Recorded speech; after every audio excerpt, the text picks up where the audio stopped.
Thank you for having me on the call. I just perhaps share a little bit about, who I am, what I've been doing. I bought my first house when I was 20, and that was about 13 years ago. And I had no idea what I was doing. And I went out and bought 3 houses the conventional way, where you got bank financing, and then I went out and purchased a Quiznos sub shop. I don't know if anyone has ever had it. It's kind of like a fancy Subway or something like that. Anyway, then I promptly nearly went bankrupt. So I had no idea what I was doing. I just was taking action, right? So that's what the books that I had read shared, and so I took action, and I had tenants that weren't paying rent, and so I didn't have the funds to make the mortgage payment. And this was all the end of 2007, beginning of 2008. So we had our mortgage crisis, real estate crash, and so I owed more on the properties than they were worth, and had no management skills.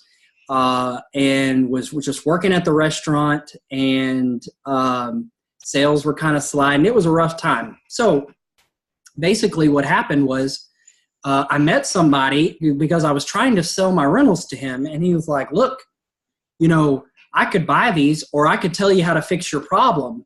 I'm like, oh, okay. So you got the answer. He said, yeah, you just need to owner finance these houses. I said, owner financing, whatever does that mean? And so he kind of explained it a little bit to me. He's like, look, you just find a buyer that wants to actually live in the place, is going to give you a down payment. You'll deed the house over. The title company will handle everything. And you'll have a lien on the place that says, hey, you have to make your payments. And so I did that. And I owner financed the houses. I got some good down payments, and I used that to catch up on my mortgages, and put a little bit of cash in the bank. And I promptly got rid of the restaurant, and basically took a huge loss on that. But it was all borrowed capital anyway. I hadn't, remember, I didn't know what I was doing. I had no money. I just borrowed money. So I, over the next several years, clawed my way back out of that debt mountain, and just kept steadily adding houses to the portfolio. So today I have 46 houses, and the majority of them are free and clear, and they're sold with owner financing. And so my wife and I live off of the interest income that the portfolio generates. And that is a product of over a decade. My wife was a school teacher, and we lived off of her income as a school teacher. And every dollar that I made, I just put back into buying more houses. And so I just snowballed this. I can remember, actually, I still have the first house that I ever bought back in 2007. And still has that original owner finance buyer in there, which is odd. I mean, usually they refinance by now, but still going strong.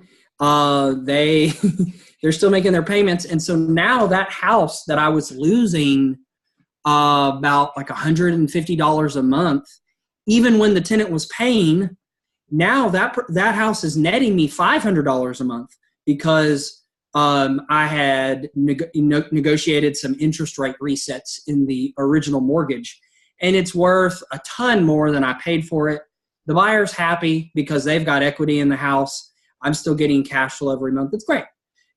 So that is, like, in a nutshell, what my path is, what my story has been.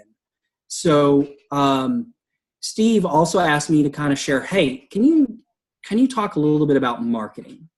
So I'm just going to share a little bit about what I'm doing now. So I built the portfolio off of the most unsophisticated marketing that's possible in real estate. Okay, they're called bandit signs, right? The cities hate them. Old men call and gripe that I'm polluting the neighborhood. I don't know if they call when all of the politicians put signs everywhere that basically, it blows up somebody's name, vote for me.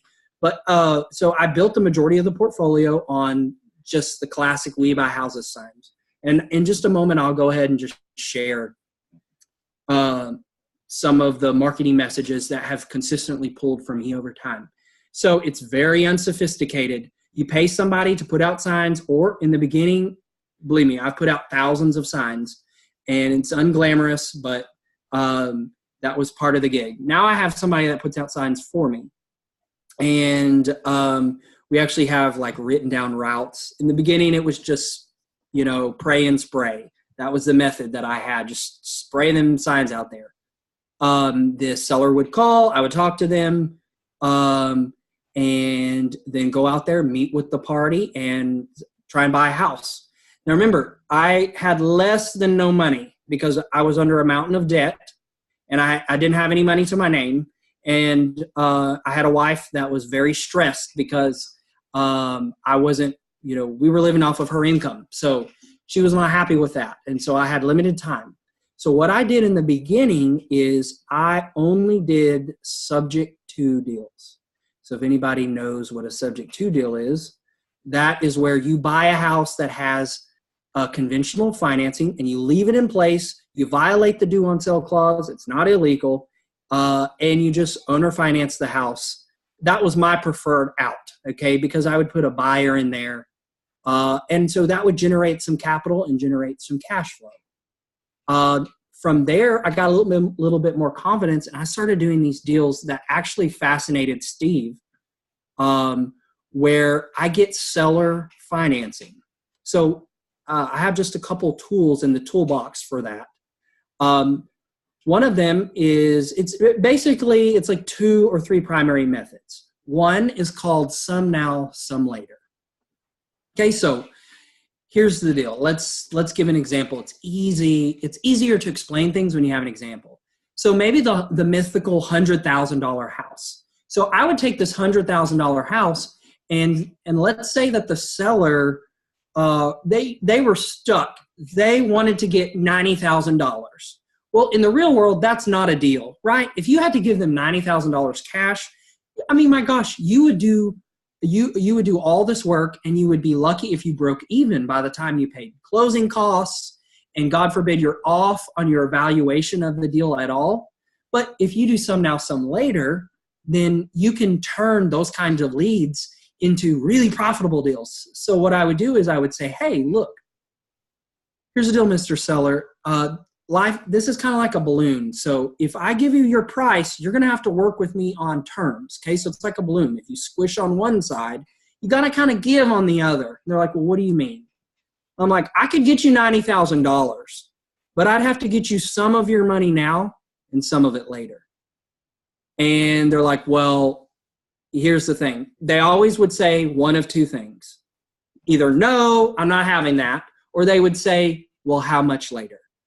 So that's usually the critical point. So that means they're open to it. So then we're just negotiating, how much am I going to give them now? How much am I going to give them later? So I can tell you some wild stories. I bought a house it was worth maybe $70,000, and I bought it for $50,000, and I gave them $5,000 now and agreed to pay them. I believe I bought it for $40,000. So I agreed to give them $35,000 later. So first you nail down the price. The price was $40,000. Then I nailed down how much now. Okay, $5,000 now, $35,000 later. So I nailed down the price. And then she said, well, how much later? So I threw out something that I didn't think she would accept at all. I said 12 years, and then kept my mouth shut, just like this. And she said, well, okay. So I said, all right, well, let's write this in the contract and we'll move forward. So I still owe that lady $35,000 I think I've got like 4 years left on it or something like that. So anyway, that was and now let me tell you why, so that you don't think I'm nuts, okay? The reason why she accepted that is because she was dying of cancer. And so she looked at the numbers and she said, I'm really leaving this money for my son. If it comes to me, I'll spend it. And she says, I know I'm dying anyway. And so in 12 years, my son will be 18. So that works out perfect. That way he can use this as going to college money. And so there you go. That's how we did the deal. Now, she since has not died from cancer and has called a couple times. And I'm like, well, I'll renegotiate with you, but I'd kind of rather pay you in 12 years like we originally agreed. So anyway, I'm glad that she's coming around, but her son's still going to have college money. So that is an extreme example of some now, some later. It's usually more like, if that on that $45,000 house, it'd be more like, okay, I'll give you 20 now and 25,000 in maybe 4 years or something like that. That's some now, some later. The second way is payments. And so you talk to them about, wouldn't you like to have an annuity? You say, hey, what are you going to do if you get all your cash now? Well, I'm going to stick it in the bank. Oh, okay. Well, you do know you're not going to stick all of it in the bank. They're like, well, what do you mean? I'm like, well, you got to pay taxes on this thing. If you get all your cash now, then you're going to have a taxable gain in this year. You're going to have to pay your taxes. And depending on, if this is your homestead or not, or whatever it is, you got all kinds of tax ramifications. So what if it sounds like you just want to get payments. What if I just made you payments on this thing? So I've done all kinds of payment deals where I gave them some of their money up front, and then I'm still making payments. So for instance, I bought my neighbor's house when I lived in a town about 30 minutes east of here.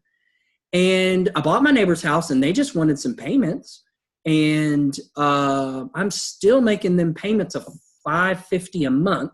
And I gave them $5,000 down, $550 a month, all unsecured.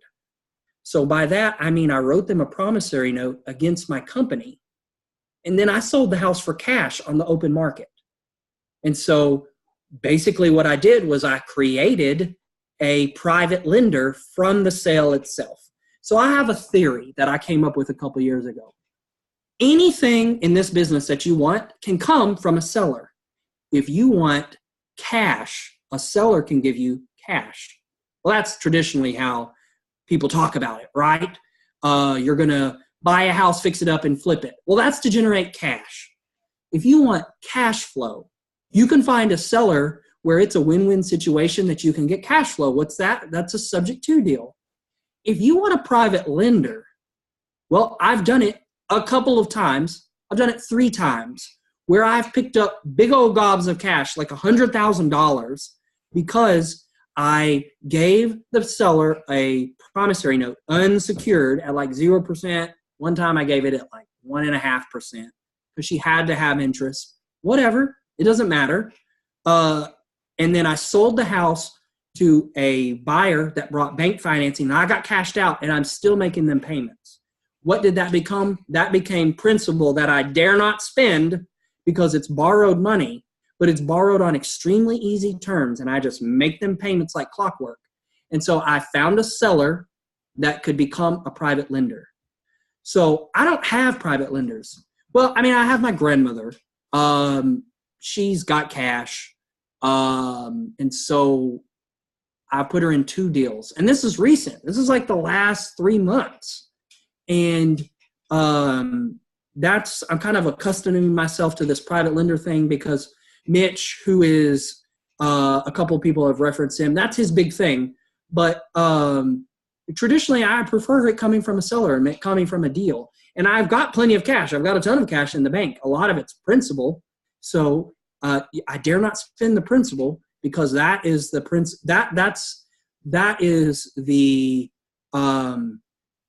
that is like a life choice that I've made, that I don't spend the principal, that I will live off the interest. And so all my personal stuff is paid off. I don't have a mortgage on my house. All of our cars are paid off. Everything's paid off because that is like a principle that we have. And we live in a decent, like a middle-class neighborhood. And it's a happy home. But I am only willing to move up when I'm ready to go, boom, throw down cash for that next level. So those are deals.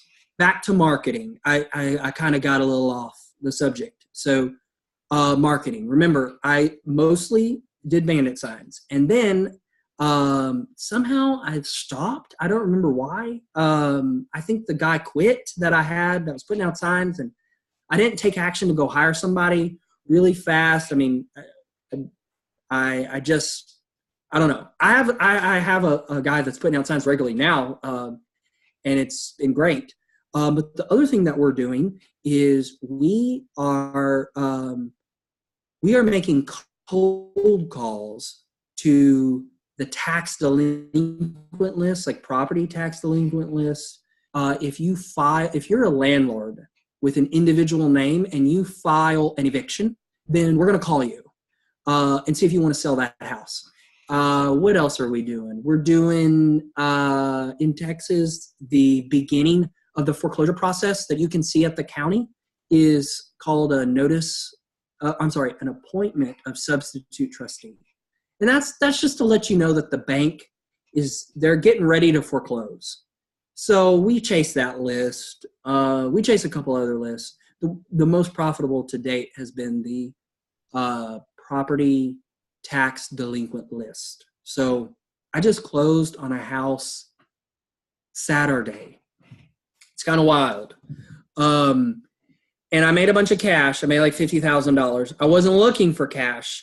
I wanted to get owner financing because cash is the worst possible tax ramification. So anyway, so what happened was interesting point. I'm having Filipinos make the outbound call. So people from the Philippines making $2.50 an hour, and don't think that I'm a slave driver. If they were to work in their capital city, they'd make like $1.50 an hour. So this is like big money, $2.50 to $3 an hour. Okay. And the exchange rate's like 1 to 48 or 1 to 50 or something like that. So that's like 150 Philippine pesos an hour, which is apparently a big deal. And they make outbound calls. You have to listen to 50 or 100 applicants to find somebody that sounds like a passable Asian, like to where somebody doesn't know that it's a foreigner calling, because they kind of get pissed off if they have an accent. So anyway, they are making the outbound calls. I had a software designed with 2 other friends to kind of keep up with the leads, and that's mostly working. The software is almost done. Before we were just doing a Google sheet. And what was I saying? Oh, okay. So my Filipino called somebody that was going to the tax foreclosure. So in Texas, if you don't pay your taxes, well, guess what? Your house is going to get sold on the courthouse steps to the highest bidder, and the money's going to go to pay your taxes. So we work that list as a subset of the tax delinquent list. They should be more motivated.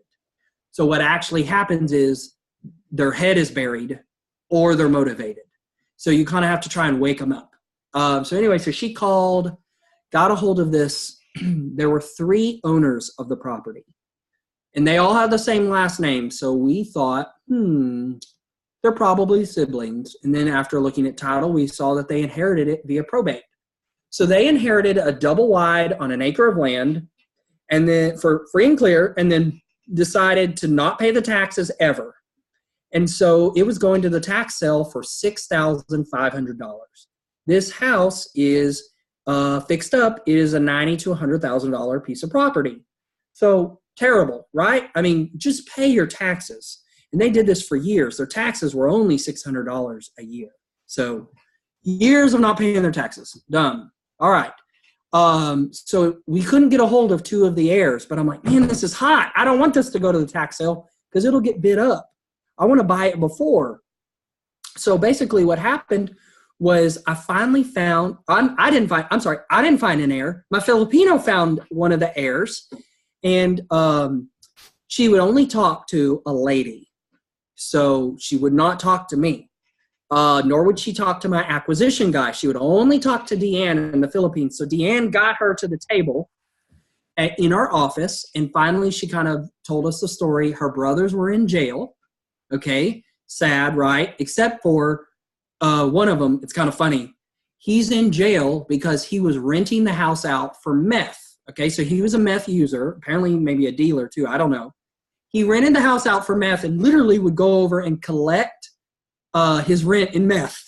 And I believe it because after we bought the property, we had 20 tons of trash hauled out. I don't know what that is on the metric system, but it's 2,000 pounds, 20 times 2,000 pounds. It was so much trash, and there was needles everywhere. It was awful. It cost $3,500 just to haul the crap out of this place.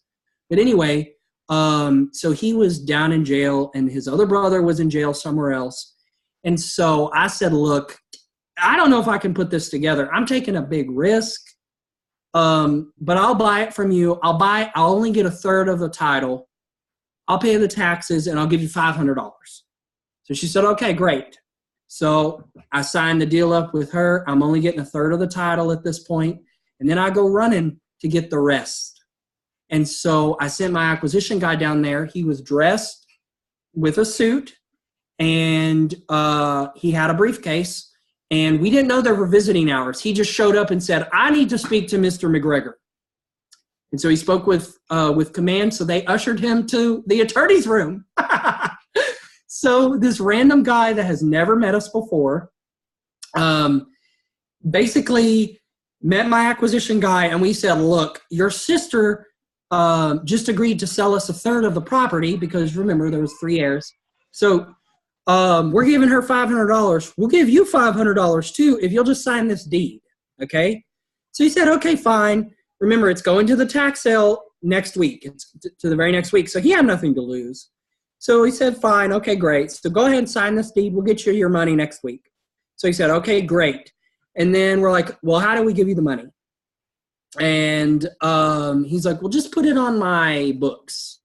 Just put it on my spending account. So this is his account so he can buy like chips and salsa, whatever.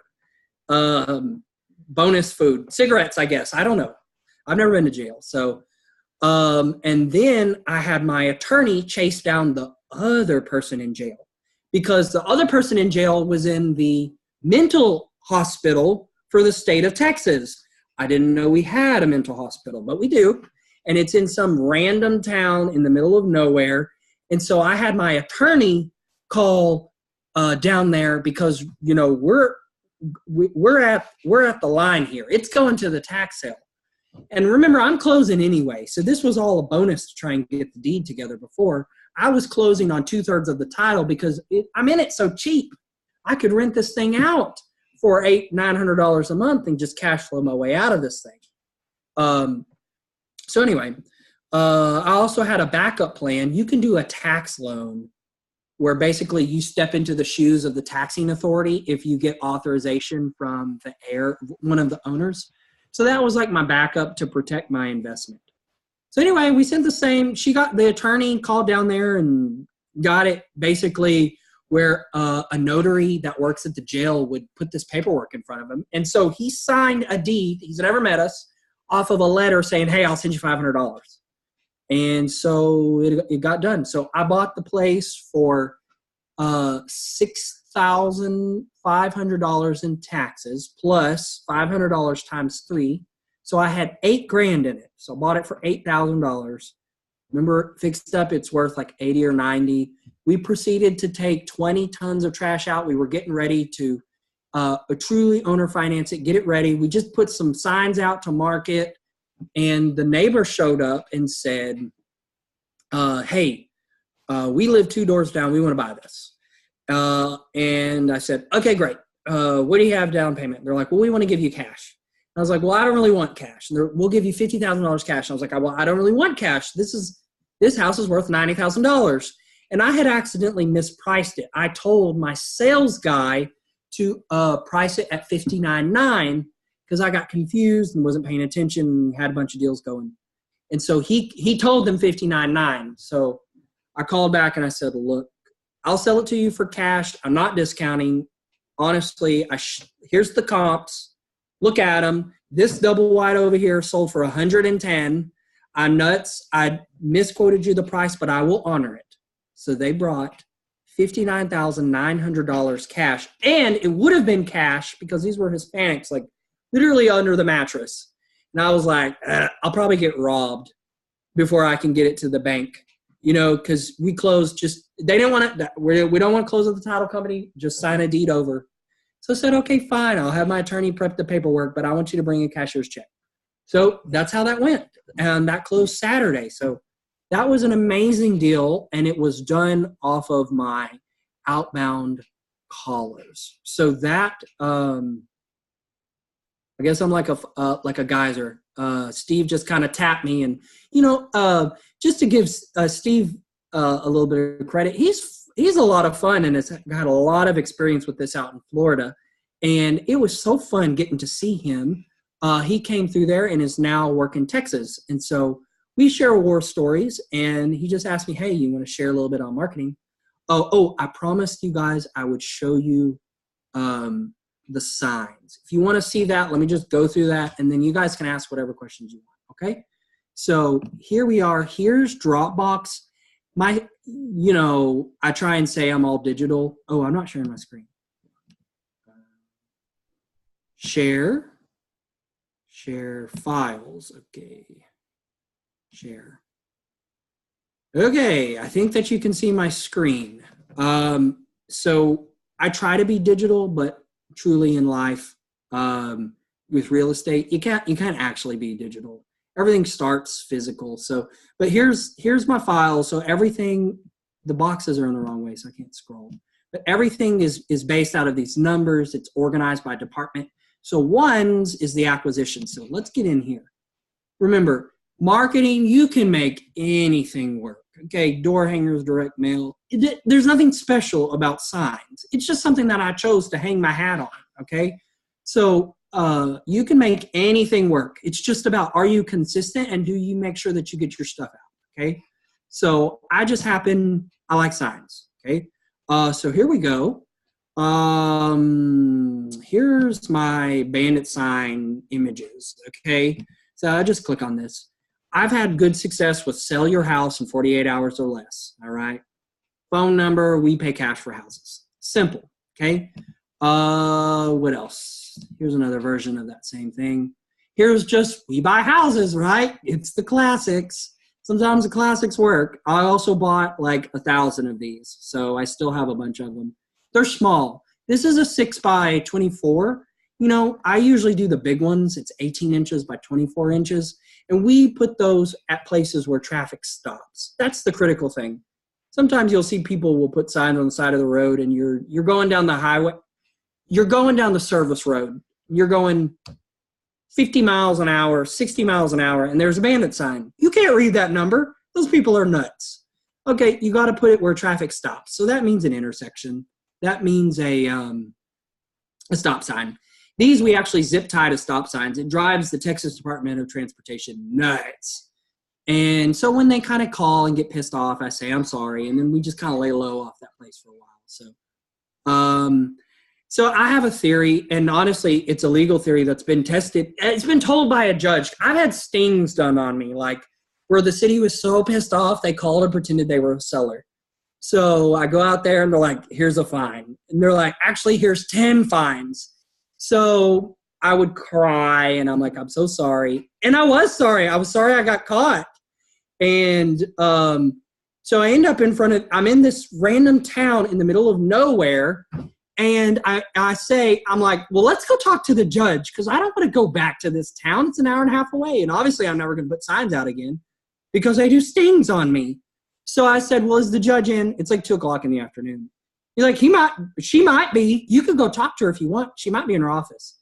I said, well, would you mind just calling over there? Let me go talk to her. So I'm sitting in her office, and I say, look, I put this in the public right away. My First Amendment right is that I have freedom of speech, that I may put this. I didn't put this on private property. I violated no one's right. I put these in the right of way. And she said, well, that may be true, but we can still fine you.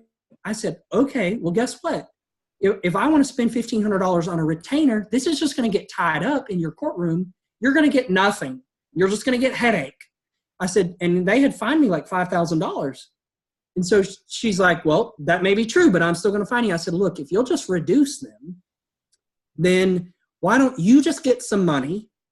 you'll get a win. I'll stay out of your city because that's what you actually want, and we'll be good. So she says, okay, well, what were you thinking? And I said, well, I was thinking $200. And she laughed. She's like, well, that's not going to happen. I'm like, well, what do you think? So we settled on $1,100. And then I somehow latered her. I totally did because, good opportunity to practice negotiating. So I said, okay, I can give you $200 now. Can I pay out like $100 a month? She said, fine, because she just wanted me out of my office. But what it did was it gave me security on the ethical grounds that there is tension between a city making a little thing that says you can't put signs out, and then my right to put my message out, freedom of speech. So that is why I'm so brazen, is because I feel that ethically I'm fine. It's just if it causes a big disturbance, then I just move on to another city. So there you go. What else? Oh my gosh, I don't even know what this is. It looks like an owner financing or something.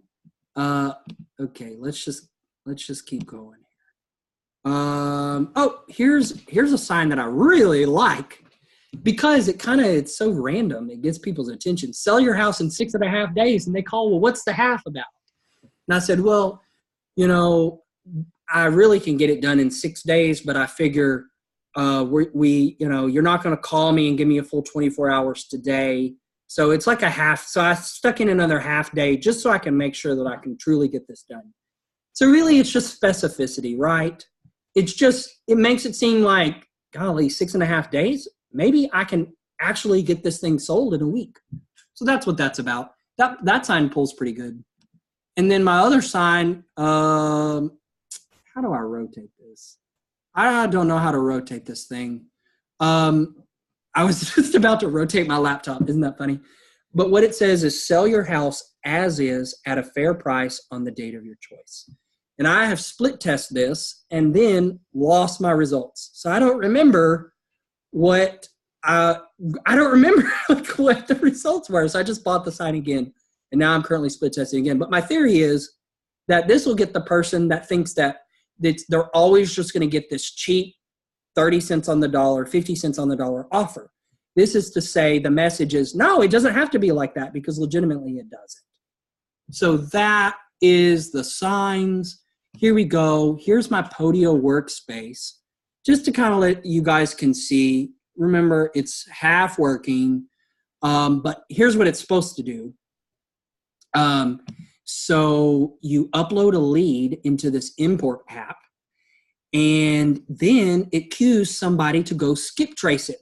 Because remember, we're working leads that you don't know the phone number to. They have not indicated that they want to sell. So you got to skip trace that. We use a system called TLO.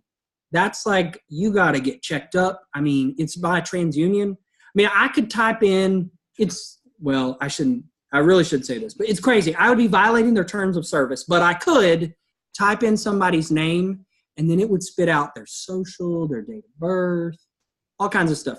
You're only supposed to use it if you have a valid business purpose and reason. So you can't use it maliciously, but it's psycho. I mean, it freaks me out. I mean, now I have no illusion of privacy or anything like that. So Google, read my emails, okay? Because TransUnion, I pulled myself. TransUnion got like all of my goods in there anyway, and it's for $1. For $1, you can search, you get all their cell phone numbers, you get any address they've ever been associated with. So basically, when you get a water account at the city, they turn around and sell your data to all of the, up the stream, and it eventually ends up in your TransUnion account. So they know where you've gone. And then I'll periodically look at that. I got a P.O. box, a new P.O. box. It popped up in my file. That's nuts. Okay, I didn't submit that anywhere, and my name's not on the P.O. box. It's the company's P.O. box. I just sent a couple letters and used the return address as my business P.O. box, and somehow it populated on my file. So that means they're cross-referencing through the USPS return addresses. Nuts, once again. So we use all that data for $1. We get their cell phone numbers. We get a ton of stuff, their emails, and we just call and politely stalk them. Jared, just Yeah. to stop you 1 second there, we've got about a minute left. Oh dear. Are you Okay. okay to come back into another session again? Oh yes, I'd love to. I was afraid I wouldn't have anything to say. So, No. Well, I'll tell you what I'll do. Give me 30 seconds on this, and then we'll do the next session on Right. any questions that anybody has. Great. Okay. I'm happy to answer any questions. Basically, the end of this is we skip trace the lead, and then it auto-populates for them to call through this communications app. And so they just make an outbound call, and it works all through this system, and they just politely call and ask them if they would be interested in selling. And if they are, then we just open a conversation. It's very casual. And there's no company name. It's, hey, this is Mary Ann. I'm interested in buying your house. I didn't know. I'm sorry to call you out of the blue. I didn't know if you were interested in selling. So that's how that goes. Anyway, that's the end of what I wanted to share. How does the next session work? How does that work? I'll just call you back. This one's about to cut out on us right now.